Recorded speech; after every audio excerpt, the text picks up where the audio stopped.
अहोई आठें अष्टमी व्रत कथा शुरू हो रही है। कथा सुनने वाली सभी स्त्रियां अपने हाथ में आखत ले लें। प्राचीन काल में किसी नगर में एक साहूकार रहता था। उसके 7 लड़के थे। दीपावली से पहले साहूकार की स्त्री घर की लीपा पोती के लिए मिट्टी लेने को खदान में गई और खदान में कुदाल से जब मिट्टी खोदने लगी तो दैव वियोग से उस ही जगह एक सेह की मात थी। सहसा उस स्त्री के हाथ से कुदाली सेह के बच्चे को लग गई, जिससे सेह का बच्चा उसी क्षण मर गया। यह हत्या हुई है देखकर उस स्त्री को बहुत दुख हुआ, परंतु अब क्या हो सकता है। वह स्त्री पश्चाताप करती हुई अपने घर आ गई।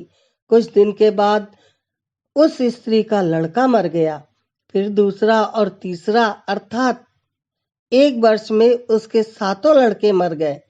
इस पर वह स्त्री रात दिन अत्यंत दुखी रहने लगी। एक दिन उसने अपने पड़ोस की स्त्रियों से रो रो कर कहा कि मैंने जानबूझकर कोई पाप नहीं किया। हाँ, एक बार मैं मिट्टी खोदने को खदान में गई थी। जब मिट्टी खोदने में सहसा मेरी कुदाली से एक सेह का बच्चा मर गया था। तभी से 1 वर्ष के भीतर भीतर 7 लड़के मर गए। यह सुनकर उन स्त्रियों ने धैर्य देते हुए कहा कि तुमने जो यह बात हमसे सबको सुनाकर पश्चाताप किया है, इससे तेरा आधा पाप तो नष्ट हो गया है।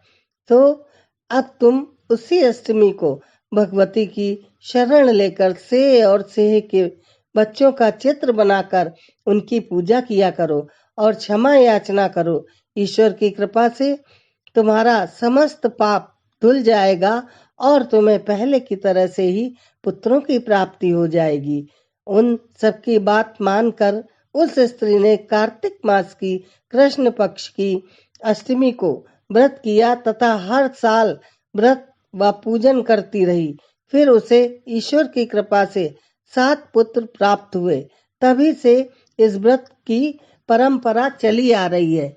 अहोई माता ने जैसे साहूकार की स्त्री को 7 पुत्र दिए, ऐसे ही व्रत करने वाली सभी स्त्रियों को 7 पुत्र दें और उनकी रक्षा करें।